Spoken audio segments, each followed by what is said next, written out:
শ্রী শাস্ত্রী নন্দীগণ কলকাতা চলে গেলেন, তাহলে তো এখন গোটা সাম্রাজ্যটাই আমার, গোটা সাম্রাজ্যটাই আমার। একই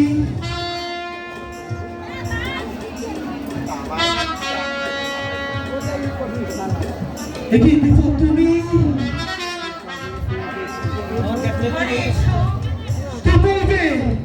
কি বলবে তুমি? তাছাড়া 1.5 মাস তুমি অপেক্ষা করতে পারলে না?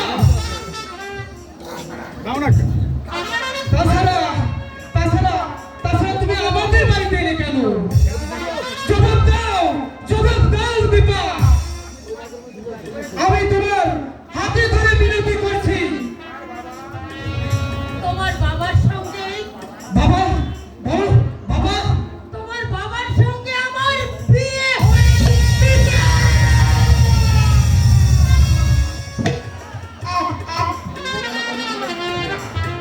না না, এ আমি বিশ্বাস করি না। নিশ্চয়ই তুমি আমার সঙ্গে পরিহাস করছো। পৃথিবীতে এখনো নরক হয়ে ওঠেনি, নরকতন্ত্রকে পরিণত হয়নি। যদি তাই হয়ে থাকে তাহলে তুমি রাজি হলে কি করে? তোমার সম্মতি ছাড়া এ বিয়ে সম্ভব নয়। তাহলে তাহলে এতদিন তুমি আমার সঙ্গে ভালোবাসার অভিনয় করেছো। হ্যাঁ হ্যাঁ, অভিনয় করেছো। তুমি আমার জীবন দিয়ে সিনেমিনি খেলেছো। তুমি নারী নও, তুমি নারী রূপী রাক্ষসী, বিষধর সর্পিণী। বিষে বিষে আমার দেহটাকে তুমি নীল করে দিয়েছো। কিন্তু কেন? আমি তোমার কি ক্ষতি করেছি?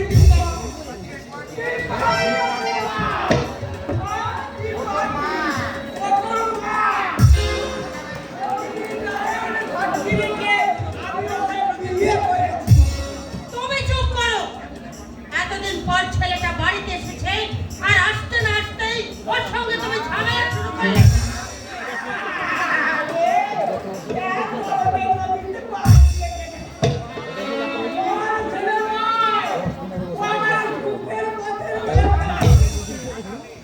তোমার পথের সুখের কথা হয়ে আমি এই বাড়িতে থাকতে চাই না বাবা। তুমি বারবার কেউ যেন আমাকে খবর দেয়, আমি শুধু সন্তানের কর্তব্যটুকু করে চলে যাব। না, তুমি যাবে না। আমার আদেশ, এই বাড়ি ছেড়ে তুমি এক পাও নড়বে না।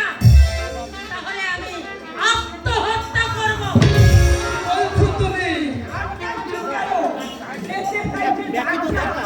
কেন যে আটকাচ্ছি সেটা তুমি বুঝবে না। ও চলে গেলে লোকে তোমার নামে বদনাম করবে, বলবে বিয়ে করে অমানুষ হয়ে গেছে নন্দী। আমি চাই না লোকে তোমার নামে অযথাই গালমন্দ করবে। দয়া করে তোমরা আমাকে রেহাই দাও।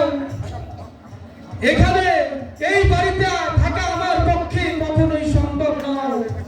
আমি তোমাদের কাছে হাত জোর করে, করজোর করে মিনতি করছি, তোমরা আমাকে বাঁচতে দাও। আমি অন্য কোথাও চলে যাই, অন্য কোথাও চলে যাই। তুমি যদি এই বাড়ি ছেড়ে যাও তাহলে আমি বিষ খেয়ে আত্মহত্যা করব। আর মরার আগে তোমাদের বাপ বেটার নামে পুলিশের কাছে আমি চিঠি দিয়ে যাব, আর লিখে যাব আমার মৃত্যুর জন্য তোমরা বাপ ছেলে মিলে দুজনেই দায়ী। হ্যাঁ, তুমি আর তোমার এই কি বলছো তুমি? তোমাদের বাপ ছেলেকে আমি অত সহজে ছেড়ে দেবো না।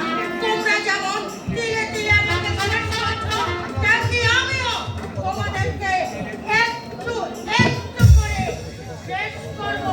জেলের ঘানি যদি টানতে না চাও তাহলে এই বাড়ি ছেড়ে এক পাও যাবে না। কথাটা মনে রাখবে।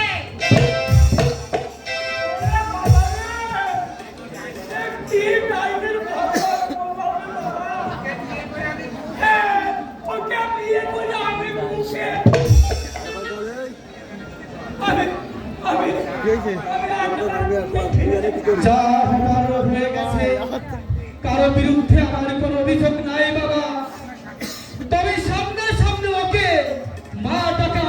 পক্ষে সম্ভব নয়। তবে ন্যায়িক ধর্ম তো ওকে আমি মা বলে স্বীকার করলাম, মা বলে স্বীকার করলাম। দেশে ই দিবি সাউন্ড চালাচ্ছে ওই যে মালিক আছে এই যেটা সদন ফুলের যে মালিক থেকে যাবে তাদের দিস লেখা কালকে চালাবি না, কালকে চালাবি না, কালকে তার পাচ্ছে না। কৃষ্ণ দেখো আরে এত কাউ কাউ করে না ও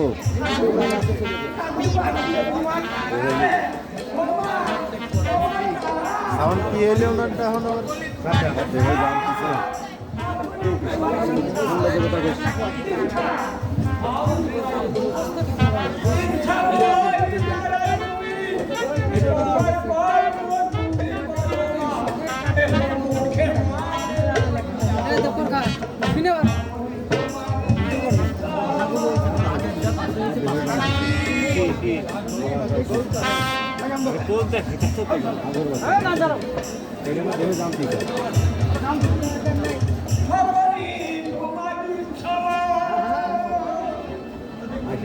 বেজে গেছে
আমার বুকে যেমন যন্ত্রণা হয়েছে আমি তেমনি তোকে সেইভাবে মারব একটা করে তোর অঙ্গ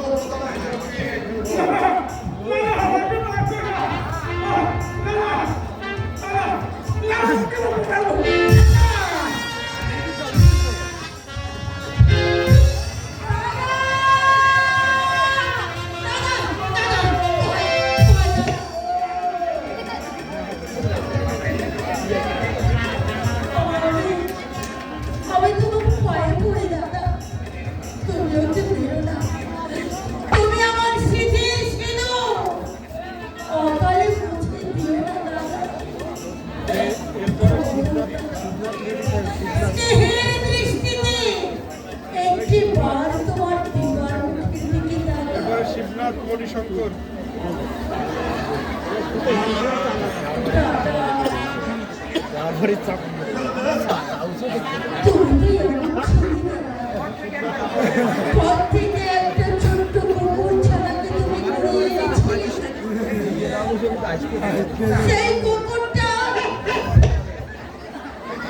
সেই কুকুরটা লরি চাপা করে মরে যেতে তুমি কেঁদে বুক ভাসিয়েছিলে।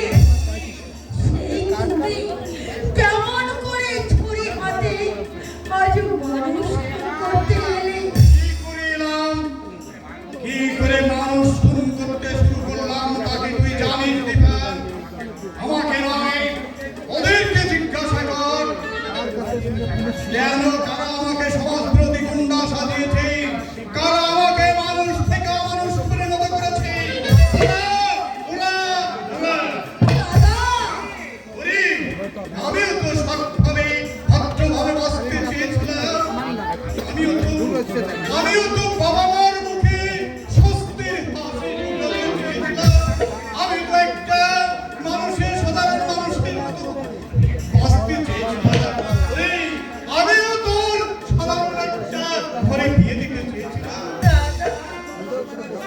তুমি চুপ করো দাদা, তুমি চুপ করো।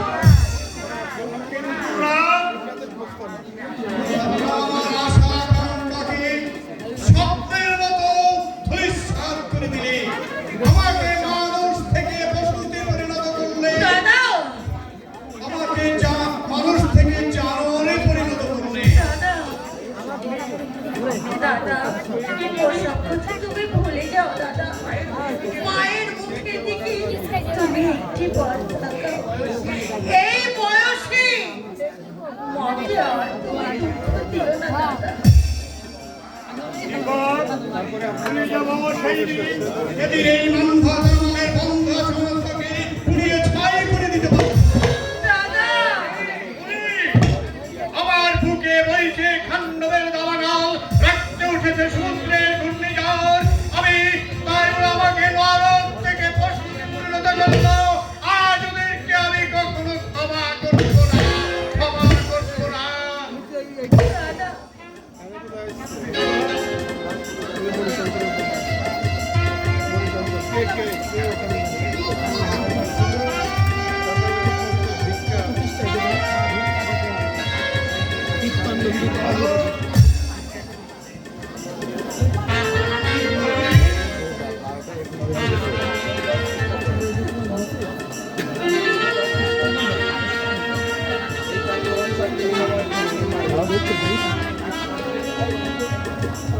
নালা আছে।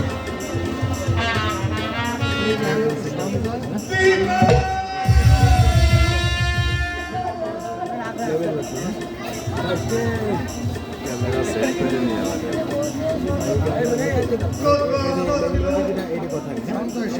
সুন্দর একটা কিন্তু সেই সুন্দর আত্মাকে সবাই ধূলিসাৎ করে দিলে এই ভালোবাসা। আমাকে